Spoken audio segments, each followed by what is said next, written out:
23 गतेदेखि 24 गतेसम्मको जुन हत्या गर्यो ती हत्याराहरूलाई एउटा सन्देश पक्कै जानेछ। तपाईहरुले आजको कार्यक्रम त्यसैगरी गर्नुभएको छ भन्ने मलाई विश्वास छ।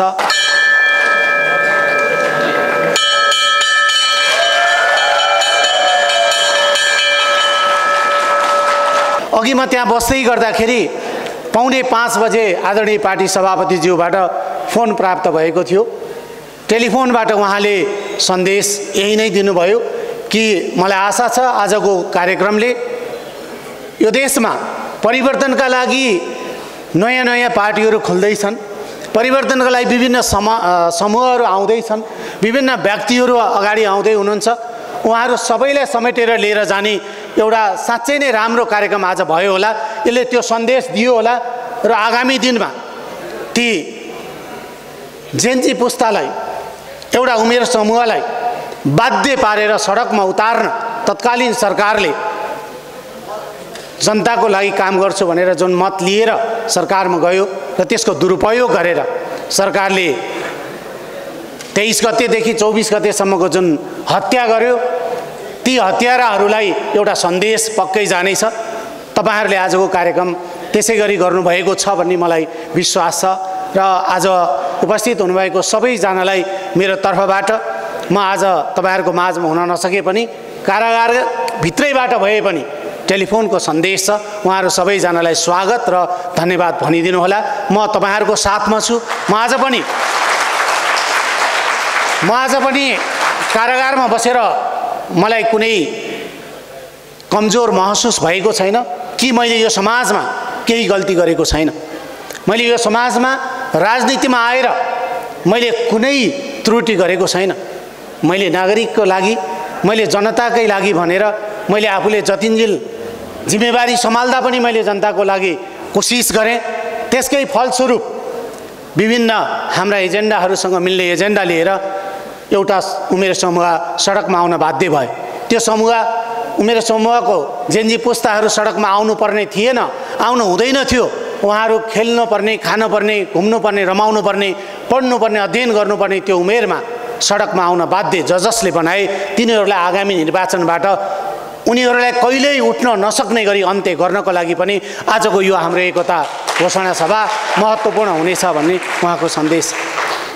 त्यसकारणले म सबै साथीहरूलाई हामीले त्यति बेला सुरु गरेको नीलो क्रान्तिले जुन मूर्त रूप लिँदै गएको छ, राम्रा साथीभाइलाई जोड्ने, इमानदार साथीभाइलाई जोड्ने र समाजमा परिवर्तन गरेरै छाड्ने जुन कोसिस हामीले गरेका छौँ त्यसमा गएको 23 र 24 गतेको घटना पछाडि एउटा हामीभन्दा धेरै कम उमेरको पुस्ताले पनि सडकमा आउन बाध्य हुनु पर्यो।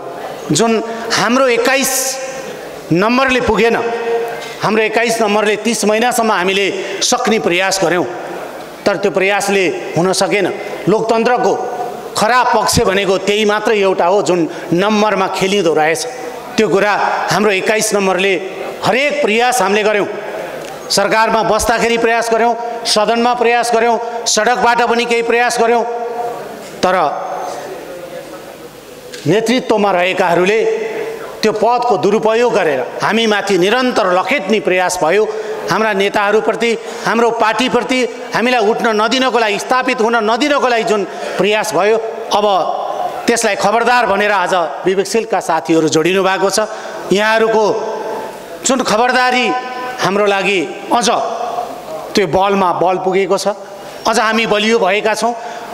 मैले अघि पनि भने भोलिबाट मैले विवेकशील र राष्ट्रिय स्वतन्त्र पार्टी भन्ने त्यो मौका नमिल्ला तर आज तपाईहरुले जुन किसिमको कोसिस, जुन किसिमको आँट गरेर समाजलाई एउटा नयाँ सन्देश दिन कोसिस गर्नुभयो, विवेकशीलका साथीहरूलाई फेरि पनि धन्यवाद दिन चाहन्छु।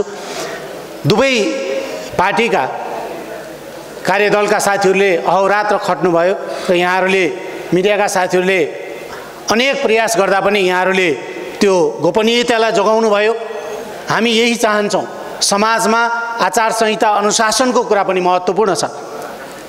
समाजलाई हामीले परिवर्तन गर्छु भन्दै गर्दा हामी आफै अनुशासित हुन सकेनौँ भने, हामी आफै आचार संहितामा बाँधिन सकेनौँ भने हामीले अरूलाई सिकाउन सक्दैनौँ।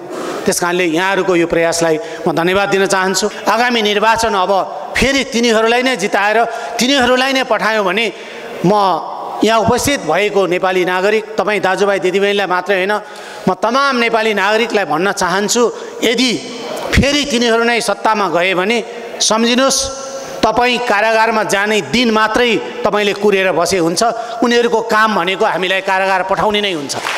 उनीहरूले यो देश बनाउन, जनजीविकाको विषयमा भ्रष्टाचारको अन्त्य गर्न, सुशासन कायम गर्न उनीहरू अब चुनावमा जानेवाला छैनन्। उनीहरू चुनावमा गएर पनि त्यही नै कोसिस गर्नेछन् कि त्यही नै झुटो आश्वासन दिनेछन्। राजनीतिक इतिहासमा, त्यसो भने नेपालको इतिहासमा, विश्वको प्राय इतिहासमा पहिलो पार्टी र दोस्रो पार्टी मिलेर सरकार बन्ने बिरलै इतिहास देखिन्छ। त्यो हाम्रो देशमा भयो गएको केही समय अगाडि। हामीले भनेका थियौँ, पार्टी सभापतिले ज्यूले त्यति बेलै भन्नुभएको थियो, यो सरकार जनताको लागि आएको होइन, यिनीहरू एकले अर्कालाई बचाउन आएको हो र यो कहीँ सम्भावना नभएको चाहिँ दुईटा विपरीत ध्रुवहरू मिलेर बनेको सरकार, यसले जनतालाई केही गर्न सक्ने छैन भनेर उहाँले त्यति बेलै भन्नुभएको थियो। मैले यो सम्झना गरेको चाहिँ अघि निशर्त र शर्तको कुराहरू आएको हुनाले मलाई एउटा याद आयो। त्यति बेला 7 बुँदे शर्त भएको थियो ती दुई पार्टीहरू बिचमा। सायद तपाईँहरूले समाचार पत्रकार साथीहरूले लेख्नुभयो होला, हामीहरूले पढ्यौँ होला। तपाईँहरूलाई याद छ त्यो 7 बुँदे त्यो शर्तहरू उनीहरू रहन्जेल काहीँ लागू भयो, काहीँ त्यसको बहस भयो, काहीँ त्यसको कार्यान्वयनमा छलफलमा अगाडि बढ्यो। त्यस कारणले यस्ता फगतका शर्तहरूले केही काम गर्नेवाला छैन। त्यस कारणले त्यस्ता शर्त गर्नुभन्दा हामी इमान्दार भएर निशर्त अगाडि बढ्नु भनेको नै पूर्ववक्ताले भनेको जस्तै त्यो नै सबैभन्दा ठुलो शर्त हो कि निशर्त भन्नु नै आफैमा सबैभन्दा ठुलो शर्त हो कि हामी इमान्दार छौँ, हामी एकले अर्कालाई विश्वास गरेका छौँ। जबसम्म हामी विश्वासघाती हुँदैनौँ तबसम्म समाजले हामीसँग के अपेक्षा गर्छ। नत्र हामीलाई समाजले र जनताले, मतदाताले, तपाईँ हामीलाई आज यहाँ उभिन सक्ने, बोल्न सक्ने बनाएको मतदाताले नै हो, ती दूरदराजको नागरिकले नै हो। 12 लाखभन्दा बढी मतदाताले हामीलाई मत दिएर पठाउनु भयो। 40 लाखभन्दा बढी नेपाली नागरिकले आदरणीय पार्टी सभापतिमाथि चाहिँ राजनीतिक प्रतिशोध भयो भनेर हस्ताक्षर गर्नुभयो। त्यस कारणले यी यावत घटनाक्रमले गर्दाखेरि आज हामी यहाँ एकीकरण हुन सम्भव भएको हो। त्यस कारणले आशा गरौँ छिटै पार्टी सभापतिज्यूलाई यो सरकारले, तत्कालीन सरकारले प्रतिशोध साधेर हामीलाई लखेट्न कोसिस गर्यो। पार्टी सभापतिज्यूमाथि निराधार आरोप लगाइरह्यो, न्यायालयमाथि राजनीतिकरण गर्न कोसिस गर्यो, प्रहरी प्रशासनमाथि राजनीतिक गर्न कोसिस गर्यो। कुनै क्षेत्र बाँकी राखेनन् उनीहरूले आफ्नो हरकत देखाउन, कुनै ठाउँ बाँकी राखेनन्। तत्कालीन नेताहरूले, तत्कालीन सरकारले कुनै ठाउँ बाँकी राखेन जहाँबाट राष्ट्रिय स्वतन्त्र पार्टी स्थापित नहोस् र उनीहरूले सधैँ चुसेर खाएको यो देशलाई, दूरदराजको नागरिकहरूको त्यो रगत पसिना गरेर उहाँहरूले तिरेको ट्याक्समाथि गरेको चाहिँ त्यो रजाइ अझ पनि निरन्तरता दिने उनीहरूको जुन प्रयास असफल हुँदै गएको छ। जेनजी पुस्ताले स्पष्टसँग सन्देश दिएको छन्, अझै पनि उनीहरूमाथि अपमान गर्न कोसिस गरिरहेका छन्। त्यस कारणले तत्कालीन सरकारलाई, त्यो सरकार नेतृत्व गर्ने नेताहरूलाई अवचेतना हुनेछ भन्ने हाम्रो विश्वास हो, हाम्रो आशा हो। होइन भने जनताले 21 गते पछि देखाउनेछन् के हो, अब को चाहिन्छ यो समाजको लागि भनेर आगामी निर्वाचनले देखाउनेछ। त्यो निर्वाचनमा हामी हुमिनुपर्नेछ र यो सरकारले निर्वाचनको म्यान्डेट लिएर आएको हाम्रो शुभकामना छ। हामीले उनीलाई टेको लगाइरहेका छौँ, हामी अझै टेको लगाउन कोसिस गर्छौँ। तर यो सरकारले पनि त्यो गल्ती नगरोस्, रवि लामिछानेमाथि अथवा राष्ट्रिय स्वतन्त्र पार्टीमाथि अथवा परिवर्तनका पक्षधरमाथि यो सरकारले पनि नजरअन्दाज गर्यो भने राष्ट्रिय स्वतन्त्र पार्टी आज केही बेर अगाडिसम्म राष्ट्रिय स्वतन्त्र पार्टी एक्लो थियो, विवेकशील जोडिएर अझ हामी ठुलो र बलियो भनेका छौँ। आगामी दिनमा अरू साथीभाइहरू र अरू अभियन्ताहरू र अरू दल अथवा अरू चाहिँ परिवर्तनकारी शक्तिहरू जोडिएर अझ यो ठुलो हुनेछ। त्यति बेला यो सरकारले गलत गर्न कोसिस गर्यो भने राष्ट्रिय स्वतन्त्र पार्टीका ती तमाम आदरणीय शुभचिन्तक साथीहरू टुलटुलु हेरेर बस्ने छैनन्। उनीहरूलाई सडकमा आउन बाध्य नपारियोस्। यो सरकारलाई शङ्काको सुविधा दिँदै